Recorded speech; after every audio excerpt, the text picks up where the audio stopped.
Welcome to the Undercurrent on the Young Turks Network. We're here at Families USA Healthcare Action in Washington, D.C. with Senator Cardin from Maryland. Welcome. It's great to be with you. This is an exciting time. We got a lot of people together talking about health care and implementing the Affordable Care Act. It's been an exciting conference. It has indeed. Why do you support Obamacare, the Affordable Care Act? Well, first and foremost, it said that America at long last acknowledged health care is a right, not a privilege. In our own state of Maryland, which is a wealthy state that's tried to do the right thing, in 2007, we lost DeMonte Driver, a 12-year-old, because he couldn't get access to dental care.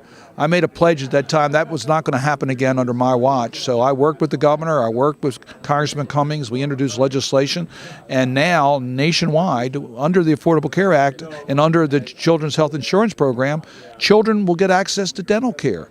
So we've taken steps. That's what I want to see nationwide. We want to make sure that every American has access to affordable, quality health care, but it starts by having access to quality health insurance coverage.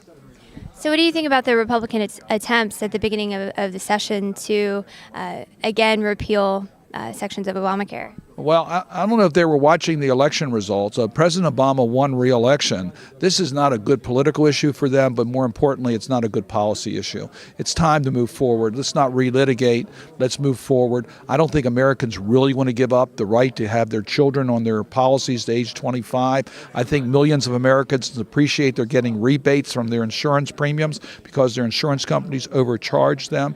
I think Americans feel much better today knowing that this pre-existing condition, which in many cases is, in some cases, just being a woman's been considered a pre-existing condition, that we're getting rid of all that. I think Americans like that. They don't want to go back and say, no, we want to give that up. But so you think now that the public sentiment has changed more in favor of the Affordable Care Act now that we've seen some of the implementation? Yes, as Americans learn more and more about the Affordable Care Act, there's more and more that they like. Why do you think that the administration fumbled with marketing its successes with this legislation? Well, I think they were so focused on policy. They thought, look, this is so self-evident. Should we really have to promote it? It's a given. Yeah, I mean, you think, isn't it logical to get rid of pre-existing conditions and to get people affordable health care? So I think that they now understand that it was important to go to the American people to better explain it. They obviously did not do a good enough job originally, but I think now, today, people understand it and they know this is here to stay.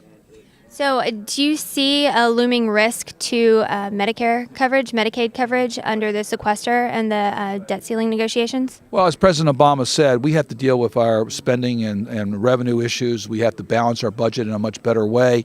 Part of that is looking at all these programs, but we need to do it in a way that protects our seniors, that doesn't undermine the important programs such as Medicaid, that it does it in a way that protects the middle class and protects job growth. So I think the President laid it out well in his inaugural address. So would you vote for any sequester deal that would reduce the funds spent on Medicaid or Medicare? Well, I think, first of all, Medicaid, any dollar we take out of Medicaid is just going to hurt poor people and seniors, and it is already a much more cost-effective program. We got to reduce health care costs. If we reduce health care costs, we can reduce Medicaid and Medicare without reducing benefits, and that's my objective, to reduce health care costs. But reducing health care costs, but you would not vote for any reduction of Medicare coverage? I want to make sure that we do it by reducing health care costs. That's the best way to do it, and I think that's a way that we can make sure that people are protected. We got to get rid of sequestration. It's not the right thing for our country, but I think we can do it in a way that doesn't hurt our seniors and doesn't hurt those who require that need Medicaid coverage. Well, I hope you succeed in that. Thank you for your time. My pleasure. Good talking to you. Thank you.